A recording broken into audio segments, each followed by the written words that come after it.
policy bill. The current farm bill expires at the end of September. Now, live to the Senate floor, here on C-SPAN 2.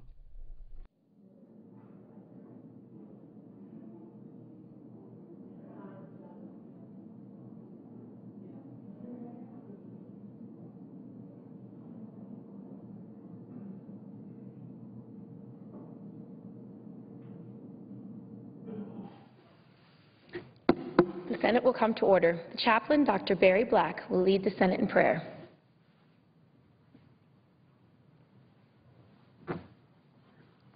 Let us pray.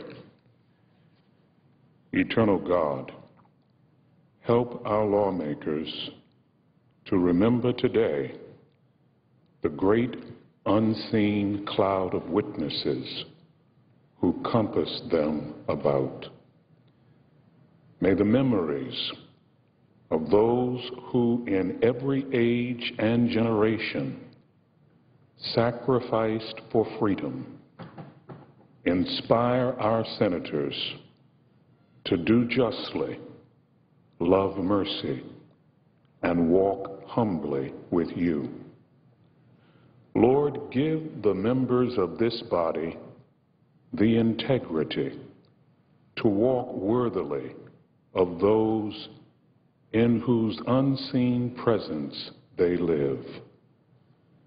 As they labor on Capitol Hill, infuse them with courage in danger, steadfastness in trials, and perseverance in difficulties. We pray in your faithful name. Amen.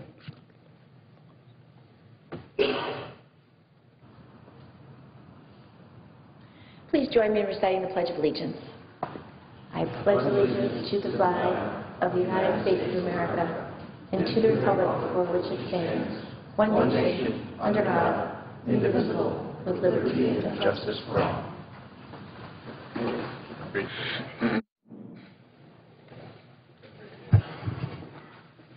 Clerk will read a communication to the Senate.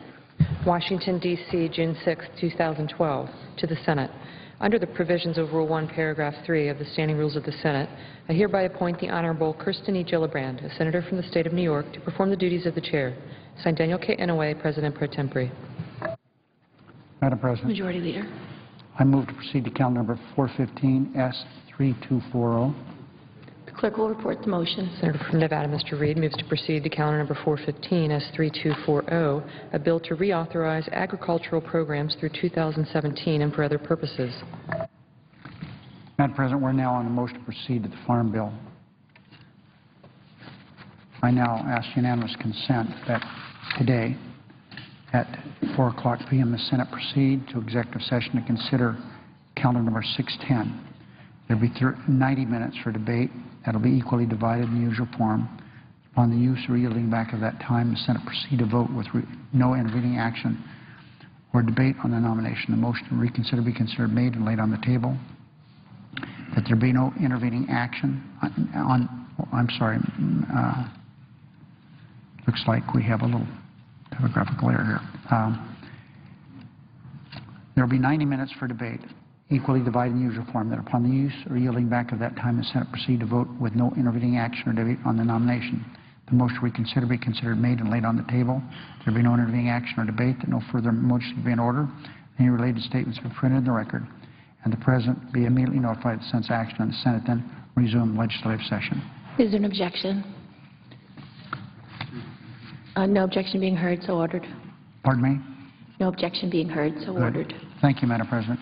Following my remarks and those of my esteemed colleague, the Republican leader, the first hour will be equally divided, with the Republicans controlling the first half and the majority controlling the final half. We hope to reach an agreement to begin consideration of the Farm Bill today. Madam President, at a time when too many of the products we buy are made overseas, America can be satisfied that most of our food we eat is grown right here at home. The American agriculture industry boasted a $42 billion trade surplus last year, greater than any other sector of our economy. Our farmers are the most productive in the world, exporting $136 billion worth of their yield last year. Madam President, it's amazing how states produce agricultural products. The state of New York isn't considered by most people to be an agricultural state, but it is. The state of Michigan is not considered by most people to be an agricultural state, but it is. And even some of the arid states in the western part of the United States produce products that are exported. In Nevada, for example, alfalfa is exported. It's very high in protein. Make it into pellets, and it's really a needed commodity overseas. So all over America, the Farm Bill is important. Our farmers are the most productive in the world, exporting $136 billion worth of their yield last year. And at a time of economic uncertainty, America's agriculture industry supports 16 million much-needed jobs in this country. So Congress must give farmers the certainty they need to keep this industry thriving. I commend Senators Stabenow and Roberts, the managers of this bill, for crafting a strong bipartisan bill. This measure will create jobs and cut subsidies. It includes important reforms that make farm and food stamp programs more accountable and more defensible. With more farmers seeking new global markets for their products than ever before, this bill supports rural farm jobs as well as urban manufacturing jobs. It will help new farmers, especially those who have served their country in the armed forces, access to capital and training they need to build successful businesses. The legislation helps local farmers sell their products where they grow them, connecting farms, schools, and communities. And it saves $23 billion, which we use to reduce this deficit that we have. I know there are a number of Democrats and Republican senators who wish to offer amendments to this legislation. I have confidence in the leadership of Senators Stabenow and Roberts, and look forward to working quickly and cooperatively to pass the bill that creates jobs, cuts subsidies, and reduces the deficit while protecting American farmers. Madam President, every day the dedicated officers of the United States Capitol Police Force keep members of Congress, our staffs, and millions of visitors from around the world who visit the Capitol grounds each year, keep them safe. For the last 6 years, this department has been run by Chief of Police Philip Morris, who led that effort. He spent more than half his life on the Capitol Police Force, and I think it's time he earned a little time down, and he's going to take that. Today, Chief Morris retires after 28 years serving and protecting the United States Capitol. I thank him for his service and congratulate him on a job well done.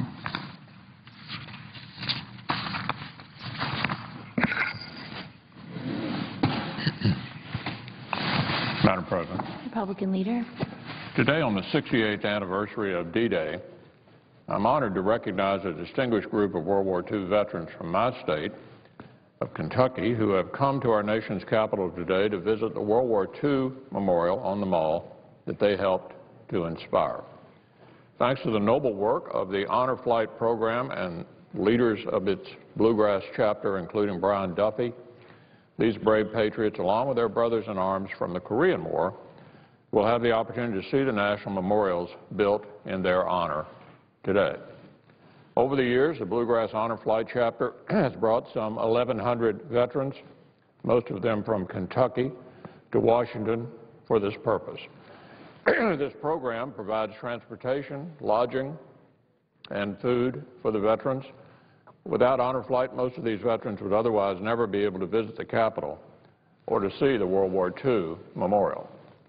I've been privileged to visit with groups of Honor Flight veterans before, and I'm pleased to report that I'll be meeting with today's group at their memorial as well. My father served in World War II, and it's an honor to shake hands with his contemporaries, hear their stories, and thank them for their service. America is forever indebted to the heroic members of the U.S. military who defended this great nation and fought for freedom and against tyranny in World War II. They have truly earned the title, the greatest generation. I also want to thank the Honor Flight program and Brian Duffy for their continued commitment to bringing Kentucky's World War II and Korean War veterans to see their memorials. Brian and the Bluegrass chapter do what they do because they have great admiration and respect for our military veterans. I know my colleagues join me in saying that this United States Senate shares that admiration and respect, be it for members of the greatest generation or for the current generation of brave volunteers who have served in Afghanistan or Iraq or are serving today elsewhere across the world. Madam President, I want to recognize each and every World War II and Korean War veteran from Kentucky who's visiting the memorial in our nation's capital today, and I would ask unanimous consent that their names be included in the record at this point. Without objection. And then, Madam President, on one other matter,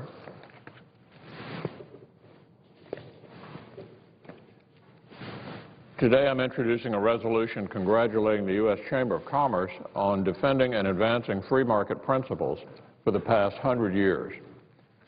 For a century, the Chamber has helped business owners all across the country from the Great Depression to the current fiscal crisis our nation is struggling with today. The Chamber and its member chambers and businesses have continued to find ways to help keep our economy growing and businesses hiring. In 1962, marking the 50th anniversary of the founding of the Chamber, President Kennedy said, "The founding of the Chamber in April of 1912 marked a turning point in the relations between government and business." This remains true to this day.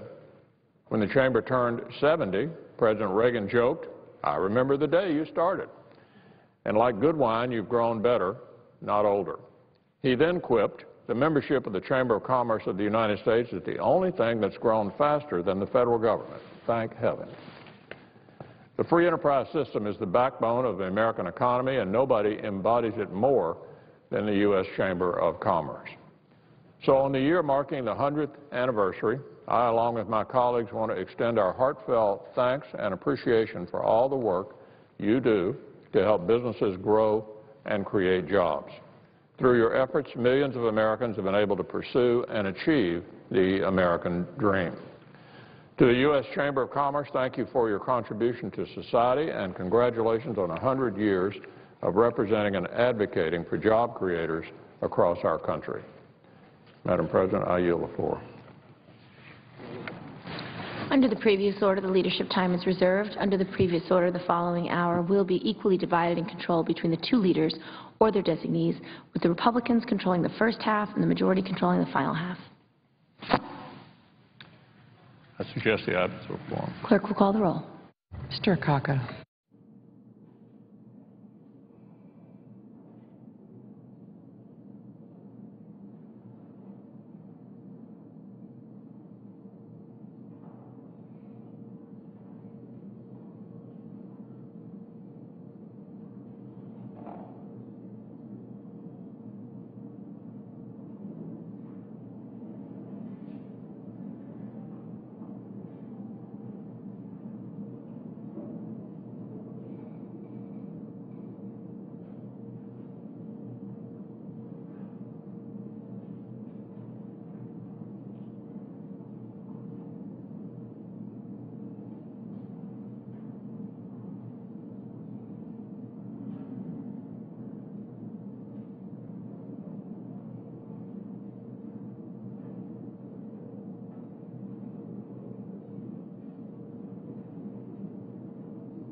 Madam President.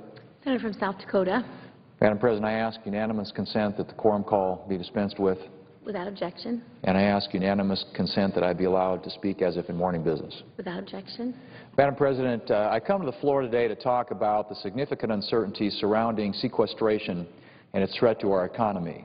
The Congressional Budget Office has forecasted that the pending fiscal cliff facing this country, that is, the scheduled tax increases and across-the-board spending cuts that will result from the expiration of current tax policy and the enactment of sequestration, could lead to a recession. In fact, the Congressional Budget Office said recently that if the tax increases and sequestration occur at the end of this year, there would be a 1.3% economic contraction during the first quarter of 2013.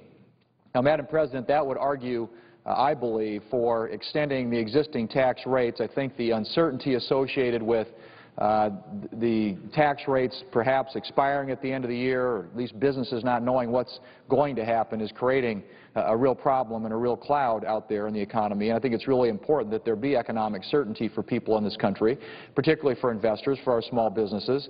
And so it seems to me, at least, that getting those tax rates extended would be a really important part of the solution. Now, having said that, I also believe that we need tax reform for this country. We need comprehensive tax reform that will fuel economic growth. I think there is enormous potential for economic growth and job creation if, in fact, we could get to overhauling our tax code in this country, making it more simple, more fair, more clear, and obviously lowering the rates and broadening the tax base.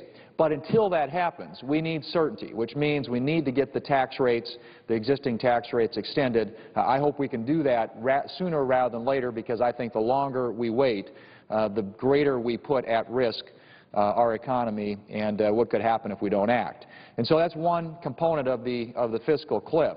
Obviously, there are other components to that, and under the Budget Control Act, the spending authority of most federal departments and agencies is going to be reduced on January 2nd of 2013 as a result of the sequestration. Now, the triggered reduction in spending is $1.2 trillion after accounting for 18% debt service savings. The required reductions amount to $984 billion to be distributed evenly over 9 years. In other words, $109.3 billion per year. So if you look at it year by year, that's $54.7 billion in reductions that will be necessary in both the defense and non-defense categories of the budget starting on January 2nd of 2013. Now, it's expected that those cuts will range between 7% and 9%, but we believe that the administration needs a plan for implementing sequestration after a number of conflicting statements about how and if it will be carried out. As one example of the conflicting statements coming out of the Obama administration, Defense Secretary Leon Panetta sent a letter to Senator McCain last November saying that the sequestration would not impact war funding. In April, the OMB controller testified before the House Budget Committee that the issue of whether war funding would be reduced by the sequester was still being evaluated. And just last week, another official from the Office of Management and Budget said that war funding would, in fact, be impacted by the sequester. It's been almost a full year since the Budget Control Act was passed, and Congress needs a precise understanding from this administration as to the full effects of sequestration on all programs and accounts across the federal government, including national security funding. Now, that's why I've introduced a bill, along with Budget Committee Ranking Member Jeff Sessions, that would require the administration to bring some much-needed transparency to the scheduled across-the-board spending cuts. Our legislation, Senate Bill 3228, the Sequestration Transparency Act, would require the administration to submit to Congress a detailed preview of the sequestration required by the Budget Control Act. Specifically, this bill would require the President to submit a report to Congress by July 9th, next month, of 2012 that includes an estimate of the sequestration percentages and amounts necessary to achieve the required reduction for each spending category on an account level. The administration's report would also be required to include any other data and explanations that enhance the public's understanding of the sequester and actions to be taken under it. This report will assist Congress in its year-end legislative business, including fiscal year 2013 appropriations and addressing the deep and unbalanced defense budget cuts that are expected under sequestration, which are in addition to the $487 billion in reductions that were carried out last August. Of course, we would not be in this situation, Madam President, had the Senate passed a serious budget over the last 3 years that addressed tax and entitlement reform. The Senate's failure to produce a budget year after year has left us with the Budget Control Act. Now, the Budget Control Act is the law of the land, and while I am certainly disappointed that the President and the Joint Select Committee on Deficit Reduction failed to reach an agreement to bring down our deficits in the long term, the cuts to national defense that are scheduled to go into effect are particularly troubling. The President's own Defense Secretary warned that the sequester, and I quote, would hollow out the force and inflict serious damage to our national defense, end quote. That's from the President's own Defense Secretary. Yet after repeated requests from both the House and the Senate, the administration has refused to provide even the most basic details about the cuts required by the sequester. There's a great deal of uncertainty regarding sequestration and the tax increases that would occur first of next year. At a time when our economy continues to grow at a very sluggish pace, unemployment remains above 8%, the last thing we need coming out of Washington, Madam President, is more uncertainty. Job creators are concerned about the pending fiscal cliff, and if Congress does not act before the election to deal with these issues, the economy will suffer from this uncertainty in the coming months. The legislation I have introduced, along with Senator Sessions, requires the administration to share with Congress and with the American people their plan for exactly how the sequestration will be carried out. This is straightforward legislation, it's about transparency, and it's something that I hope my colleagues on both sides of the aisle will work to ensure that these numbers, this sequestration plan is shared with the Congress and with the American people. Madam President, we have, as everybody knows, a big pileup occurring at the end of the year with sequestration, with the tax rate increases that will occur on marginal income tax rates, capital gains rates, dividend rates, the death tax. All these things pile up, a debt limit increase. All these things happen in a time that will create incredible amounts of uncertainty in our economy. The best thing that we can do for the American people, for our job creators, for investors, for our small businesses, is to provide as much certainty as is possible going into the end of this year.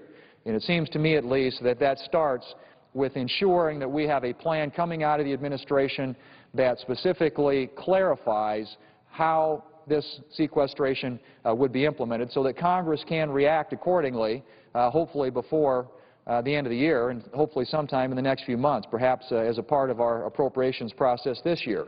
And with regard to the tax increases, I would make the same argument. It's the same argument, actually, that former President Bill Clinton has been making, and that is that we need to extend these tax rates, that we create too much economic uncertainty out there by having this cloud out there on the horizon, and that is a real warning sign, I think, to us. And it's a reminder that we get on a regular basis, frankly, for the most part on a daily basis, when we talk to small businesses in our home states about the importance of addressing the tax, the regulatory, the spending, and debt issues before the end of the year when this big pileup would occur. And so I would argue and plead with my colleagues to work together on the sequestration issue to ensure that it doesn't have the devastating impacts on our national security budget, and that combined with the tax increases doesn't have the devastating impact on our economy that is being predicted by the Congressional Budget Office, which, as I said, has pointed out that if these things all happen at the end of the year, it could cost us 1.3% of economic growth, which, according to the President's own economic advisors, means about 1.3 million jobs for American workers. We already have chronic high unemployment now, 40 consecutive months of unemployment above 8%. We have a sluggish, anemic economy. The one thing that we shouldn't pile on top of that is all this uncertainty with regard to taxes, with regard to regulations, with regard to what's going to happen regarding sequestration at the end of the year. So again, Madam President, this bill simply does not address in substance how we would change that, but it merely requests and requires the administration to provide to the Congress and to the American people a clear plan about how they intend to implement sequestration in hopes then that we might be able to make some necessary changes to ensure that the defense budget isn't gutted and that these adverse impacts on the economy are not felt by the American people and by our small businesses. I hope that my colleagues will support this legislation and that we can get a vote on it very soon and that we can get the administration acting in a way that will inform not only us as members of Congress but also the American public. Madam President, I yield the floor. Suggest the absence of a quorum. Clerk will call the roll. Mr. Akaka.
Mr. Alexander.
Ms. Ayotte.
Madam President. Senator from Wyoming. Thank you, Madam President. Are we in a quorum call? We are. Madam President, I ask the quorum call be vitiated. Without objection. Thank you, Madam President. Madam President, yesterday Vice President Biden and other Obama administration officials hosted presidents and leaders from colleges and from universities at the White House. Officials promoted this event, Madam President, as an opportunity, they said, to highlight the transparency of college costs. They said that these schools were committed to providing key financial information to all of their incoming students starting next year. Well, Madam President, once again, transparency took a back seat to politics. In fact, the White House failed to level with college students about important financial information, including how the President's health care law is going to make it harder for many students in terms of their ability to get health insurance through their universities. Earlier this week, the real story came out. And I will tell you, Madam President, it's discouraging. I continue to come to the floor week after week with a doctor's second opinion about the health care law, because I think the health care law is bad for patients. It's bad for providers, the nurses and the doctors who take care of those patients. It's terrible for our taxpayers. Don't think I realized at the time I started doing these second opinions that it was also going to be terrible for students going to college. Take a look at this, these unintended consequences that have come out of this health care law. But I will tell you, on Monday, national news reports showed that the coverage requirements in the President's health care law, the mandated requirements in the health care law of a certain level of government-approved coverage, well, it's causing colleges all across the country to drop insurance coverage for their students. And I'd like to explain, Madam President, exactly how this works. As members of this body who voted for this on the other side of the aisle, members of this body recall the health care law eliminates annual and lifetime benefits for insurance plans. Many colleges offer their students an opportunity for limited benefit policies to give students access to affordable health insurance coverage that actually is something that a college student might need, might benefit from, may help with.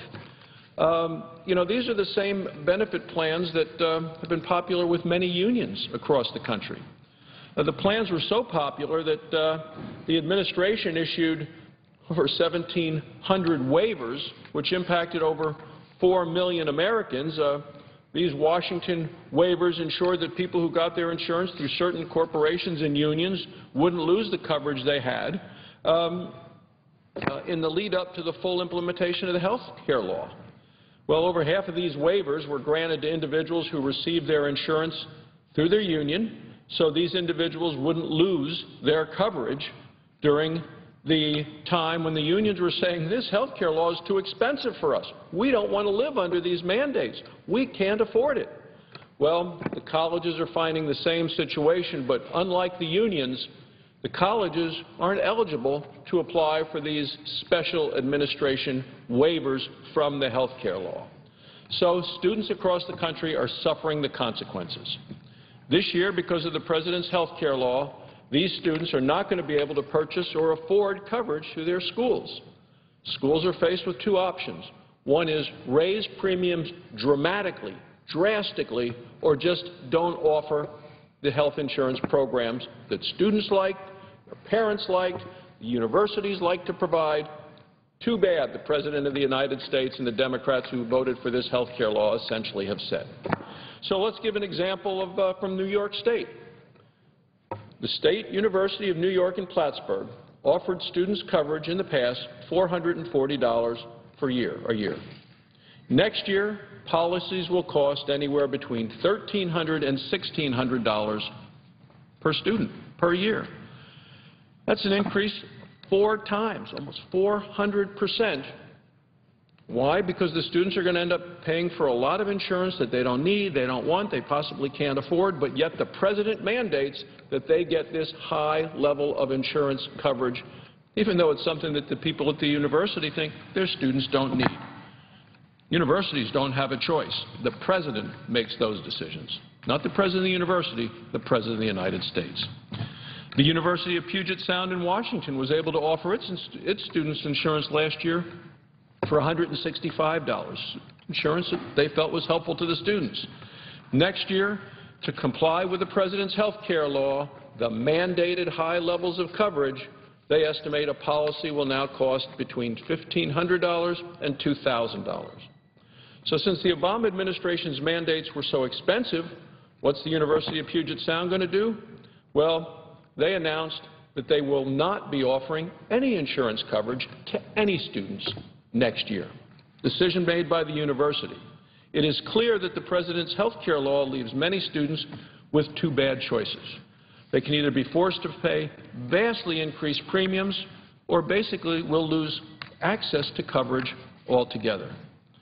Now, the new development flies completely in the face of the President's promise.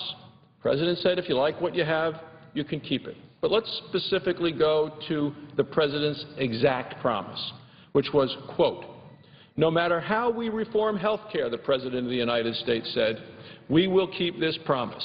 If you like your doctor, you will be able to keep your doctor, period.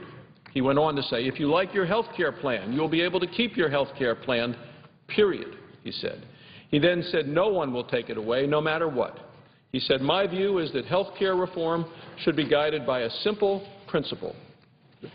Fix what's broken and build on what works. Here we are, Madam President, over 2 years later. We continue to witness the Obama administration breaking this very specific promise.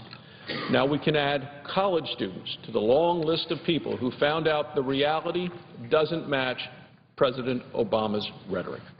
At a time when students across the nation face increasing tuition costs and a bleak job market, now they have to deal with losing their health insurance.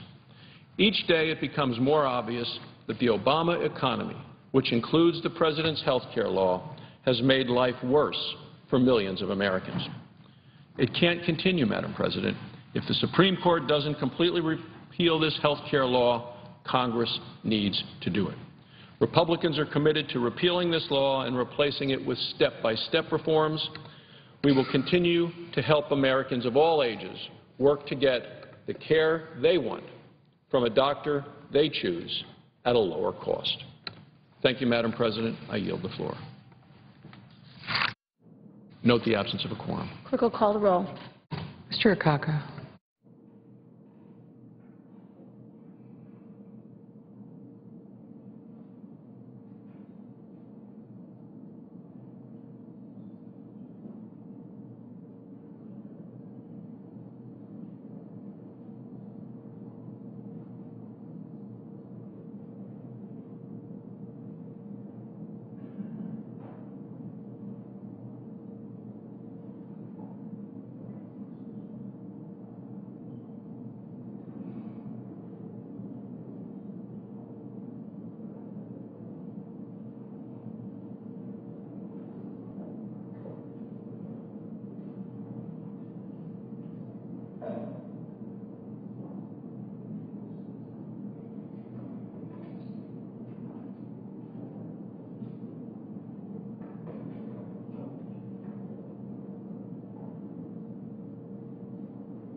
Today, the Senate is considering legislation dealing with farm subsidies and food stamps.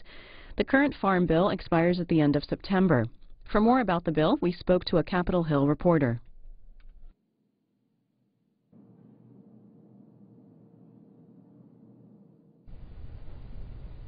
The Senate's about to tackle a major reauthorization of farm, food, and nutrition programs.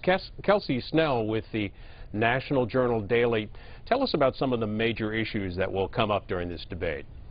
Well, I think the first thing that we're going to want to be looking at is the big reform that they're pitching in this bill is the shift away from direct payments to a shallow loss program, which is more of a risk management system. Some say it's a great way to save money. They estimate that this bill itself saves about $23.6 billion. But there's a pushback from some of the southern farmers, particularly people growing rice and peanuts, who would prefer to stick to the direct payment system. Tell us about some of the key players we'll see on the floor during the debate. Well, most of the floor debate is going to be run by Senator Debbie Stabenow. She's the chairwoman of the Senate Agriculture Committee. She's going to be very active, and she personally has taken a lot of control of this bill. I think you're also going to see, you know, a pretty wide cast of characters because the Farm Bill really touches a lot of members of Congress. Just about everybody has a reason to have a stake in this, particularly a lot of senators. It's a very senior committee, the Agriculture Committee. Got a lot of high-up people like even Senator Max Baucus is going to be involved. You'll see the pushback will probably come from people led by Saxby Chambliss. And you'll see some efforts to coalesce around an amendment from Kirsten Gillibrand around food stamps. So I think that's probably the most likely active people you'll see. What in particular is it about food stamps that that will get their attention in the debate on this bill? Well, one of the things that I think is often forgotten about the Farm Bill is that it really is a food bill. It covers more than just people growing fruits and vegetables and commodity crops. It also covers food assistance, the SNAP program. And this bill particularly cuts about $4 billion from that program. There are cuts all over the board, but there's about $4 billion in cuts to SNAP. They say that, well, Senator Stabenow says that the majority of the cuts are going to come from narrowing administrative costs and waste, fraud, and abuse, but the fact of the matter is it is being used more and more during the recession, food stamps are, and there's some concern that any cut to the program could be a big loss for people in need at the moment. We're reading in National Journal and elsewhere that this debate is going to take several weeks. Why is that? Well, it's because it is a huge bill. It's enormous. It's about $969 billion, and it is a great opportunity for amendments. And there are already dozens and dozens pouring in, and they don't have to be germane to the bill itself. So we could see people bringing in immigration amendments. We could see people bringing in abortion amendments. And even when they narrow it down to those that are germane, there are a lot of issues about growing food and about farms that could really slow this down, and the debate on those will take a long time. Are we going to see debate on a farm bill in the House anytime soon? Well, that's a really good question. The hope is that, and Chairman Lucas on the House Ag Committee has said that he sees the opportunity, well, this Senate vote is an opportunity to kind of move things forward in the House, but there's a lot of question if there's enough pressure on leadership in the House to actually bring this to the floor. I'm sure we'll see something reported out of committee, but it's really an open question about whether or not it'll actually get to the House floor. There's a lot facing Congress this summer. What's the timetable for getting this to the President? Well, it does expire, I believe, in September, and when it expires, the Farm Bill doesn't go away completely. It just reverts back to the laws passed in the 30s and 40s, which would be very difficult for farmers. So ideally, most members agree that they want to get something done this summer, but summer is jam-packed, like you said. So it's tentatively that they need to get something done by the end of July to have a really good prospect of going to committee and resolving issues between the two bills. Kelsey Snell is with National Journal Daily. Thank you for the update. Thank you.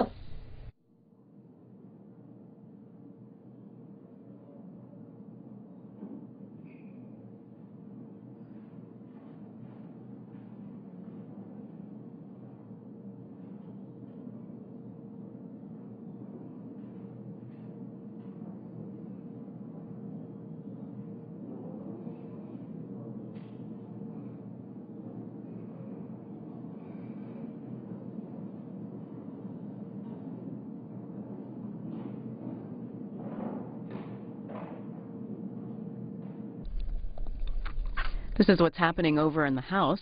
Lawmakers begin legislative work at noon Eastern.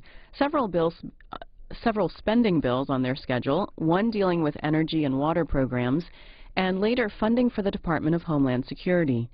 Votes expected throughout the day. You can watch live coverage of the House over on C-SPAN.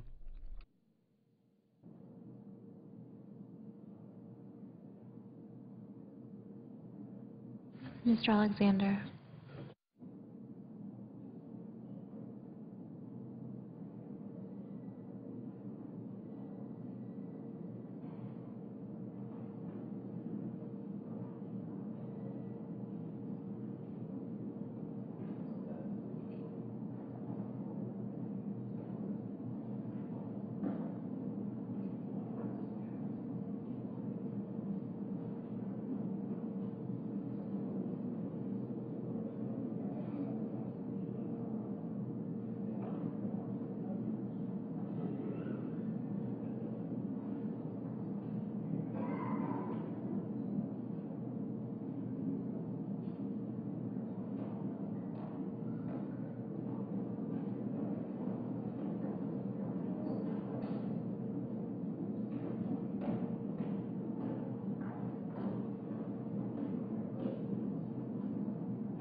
And live right now over on C3, J.P. Morgan's $2 billion trading loss is the focus of a hearing on Capitol Hill examining the implementation of the Dodd-Frank financial regulations law. Representatives with the Office of the Comptroller of Currency, one of the primary regulators of the bank, are testifying before the Senate Banking Committee. Also before the committee, Consumer Financial Protection Bureau Director Richard Cordray and Deputy Treasury Secretary Neil Wolin. Also live on C-SPAN 3 this afternoon, the House Foreign Affairs Oversight Subcommittee. They're holding a hearing to look into waste, fraud, and abuse in Afghanistan. Witnesses will include officials from the Government Accountability Office and the U.S. Agency for International Development. That gets underway at 2 p.m. Eastern on C-SPAN 3.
Ask consent the quorum call be suspended. Without objection. And consent to speak as if in morning business. Without objection. Madam President, I just left the meeting just a few feet away from here of the leaders of some of the American colleges and universities. They came to brief us on a challenge that we face across America that we had better be aware of. It is the growing student loan debt. Just in October of a year ago, student loan debt in America surpassed credit card debt. It is now $1 trillion. And more students are going more deeply into debt, many of them into debt that they can never repay. Student loan debt is different than other debt. It is different because you cannot discharge it in bankruptcy, which means it is a debt you will carry for a lifetime.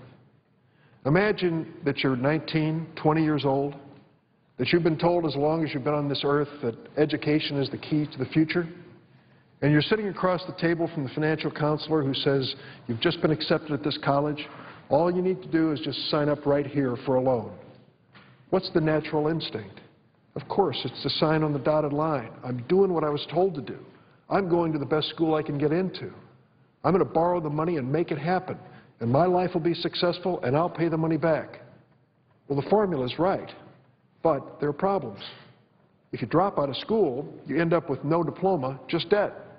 If you go to a bad school, you end up with a worthless diploma and debt. If you end up, unfortunately, in some aspects of life, occupations and professions, it may take you decades to pay off a debt. The average student loan debt is about $25,000 once someone's completed 4 years of education. We've asked students across Illinois and across the nation to tell us their stories, and the student loan debts go as high as $100,000 and more for 4 years of education. Many of these students are finding themselves in an impossible predicament where they literally cannot get on with their lives, can't find a job, and unfortunately still stuck with the debt. They're lucky, incidentally, if they're dealing with a federally student loan guaranteed debt, the so-called Stafford loan, because that's 3.4% interest. There are ways that you can have that debt forgiven and consolidated. It's a flexible type of debt guaranteed by the federal government. But if you step over that line of federal government debt and get into a private student loan, hang on tight. The interest rates go from 3.4% to the heavens. 18% credit card rate debts, interest rates are not uncommon when it comes to these private loans.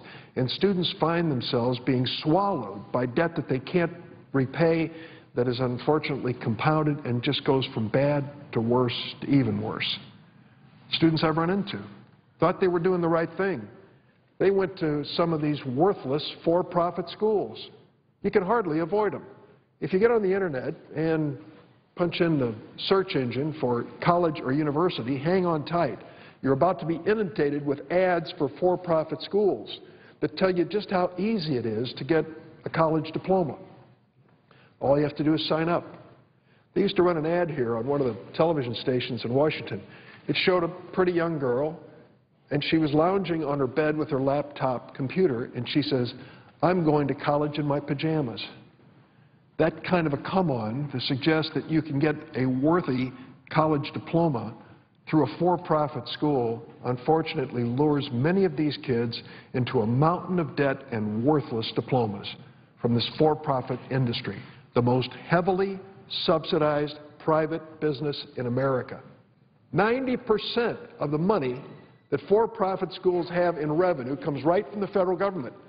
Heck, they ought to have their employees join a federal employees union, for that matter, because 90% of their revenue comes right out of the federal treasury. Students end up with the debt and the worthless diploma. Last week, the Federal Reserve Bank of New York quarterly report on household debt found that student loan debt hit $904 billion in the first quarter of 2012, up from $241 billion just 10 years ago.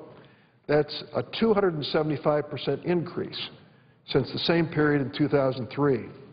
The Consumer Financial Protection Bureau, which many people on the other side of the aisle would like to put out of business, the only leading consumer protection bureau in the federal government, estimates that outstanding student loan debt may be even higher, up to $1 trillion.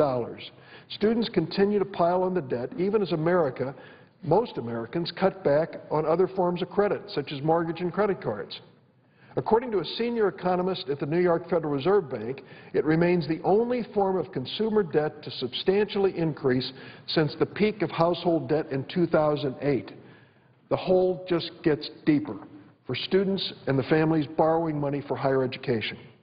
Students are graduating with massive amounts of debt and having a very difficult time paying it back. Delinquency rates for student loans are higher than rates for mortgages or automobile loans. Every week I hear from students drowning in debt. I don't mean just recent graduates. Some of the borrowers are in their 30s and 40s, even older, still paying off student loans or paying off private student loans they co-signed for their children or grandchildren. Student loan debt has serious consequences for families and for our economy.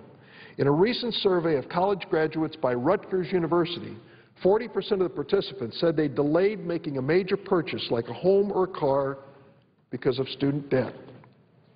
More than a quarter of those surveyed put off continuing their education or had moved in with relatives to save money to pay their student loans.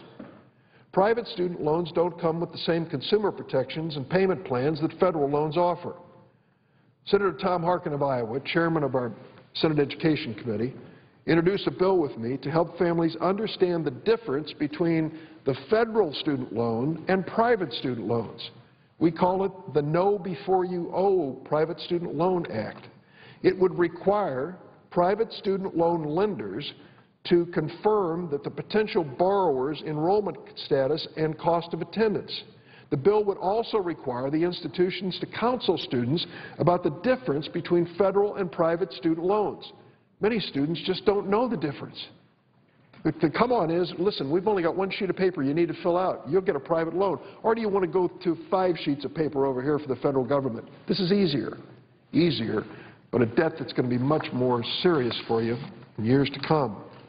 Last week, the attorneys general from 22 states wrote to members of the House and Senate asking that Congress fix the so-called 90-10 loophole. The 90-10 rule, as it is currently written, requires for-profit colleges to receive at least 10% of their revenue from something other than the federal government, 10%. But current law considers federal sources only those funds from the Department of Education's Title IV federal financial aid program, which includes Pell Grants and federally guaranteed student loans. Other federal subsidies for students, such as GI Bill funds and the Department of Defense tuition assistance, aren't counted. The attorney generals across America, once again, are ahead of Congress. They recognize that including GI Bill and DoD funds will eliminate the powerful incentive for-profit colleges have to recruit veterans and active military in order to comply with the 90-10 rule. Holly Petraeus is the wife of General Petraeus. Her husband is a true American hero. She has stood by his side through all of his military assignments, dearly loves the military and their families. She works for the Consumer Financial Protection Bureau. Her specialty is to find those rip-off institutions that are going after veterans to try to soak up their GI Bill benefits for worthless education. How did we reach this point? Why are we at this moment in time where we're facing the student loan debt bomb? Years ago, with widespread reports of waste, fraud, and abuse in the for-profit college sector, Congress created the 85-15 rule to weed out fraudulent fly-by-night schools that relied almost entirely on taxpayer dollars. The 85-15 rule said that a school could take in no more than 85% of its revenue from the federal government. The other 15 had to come from other sources. It worked, and many of the worst schools fortunately closed. In 1998, the rule was loosened to 90-10, 90% federal subsidy. Now we see that we need to return to the original intent of the law and crack down on these for-profit schools that are taking advantage of veterans, service members, and students across the board. In January, Senator Harkin and I introduced the Protecting Our Students and Taxpayers Act, the POST Act, that will make several changes to the 90-10 rule. To better protect students and our taxpayer dollars, the POST Act would reinstate the original 85-15 ratio, and the bill would change the definition of what's considered federal revenue. Now, this may sound like bureaucratic gobbledygook, but let's get to the bottom line. If you need to rely on the federal treasury for 90% of your revenue to exist as a school, there is a serious question about whether you're a real school. If the students make no contribution, or 10%, toward their education, then frankly what you're doing is just milking the federal treasury to keep the lights on at your school. I might add that these for-profit schools are highly profitable. Some of the biggest investment counselors and managers in America invest in these schools because they're money machines.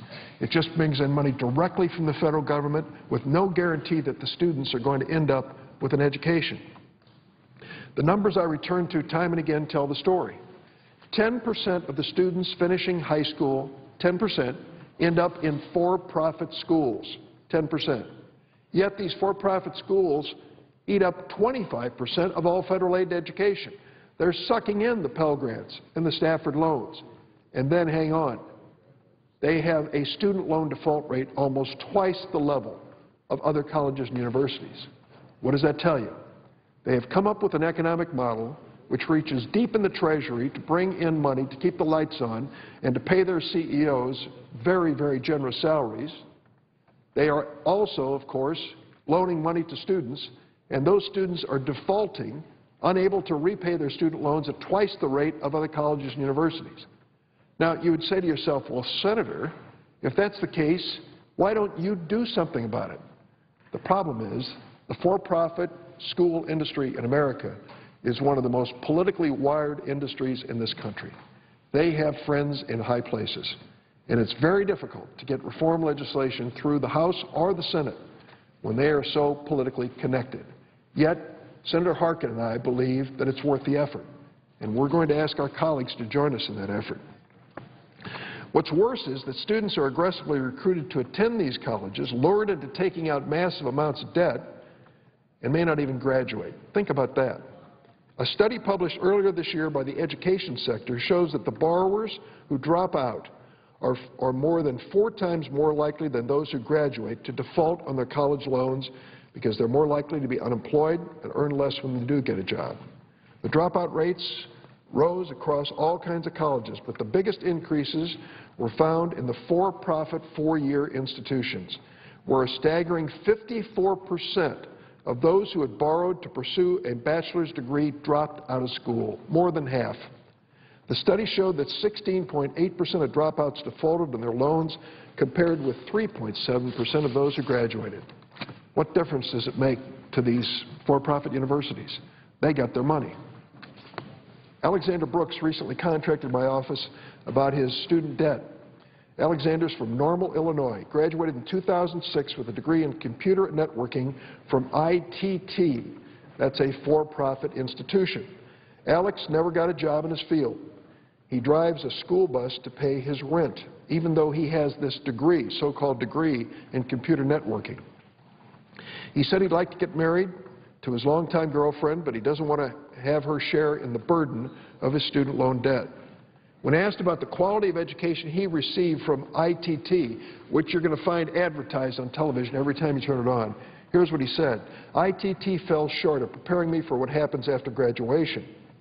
Although the school provided me with a degree, the program did not provide any of the necessary certifications needed to get a job in the computer field. Alex would like to go back to school, but you know what? He can't borrow any more money. When he graduated 6 years ago from ITT, a for-profit school, his total loan balance was $40,000 when he graduated. 6 years later, his balance is $50,000. 6 years of payments falling further and further behind.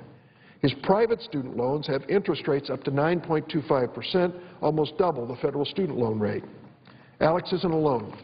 Many of his fellow students from ITT have the same trouble repaying their loan. ITT's 3-year cohort default rate is over 29%. That means that within 3 years of entering repayment status, almost 1/3 of students have already defaulted. In 2009, ITT received 85.8% of all of its revenue, this for-profit school, from the federal student aid programs. It was the 3rd largest recipient of GI Bill funds, receiving $99 million in the school year 2010-2011. If GI Bill funds and other federal aid were counted, ITT would likely be at or close to receiving 100% of its revenue from the federal government, totally federally subsidized. Federal student aid money is just about all that keeps this institution alive, running, generating profits, paying handsome salaries to those who own it. What do the taxpayers get in return for this investment?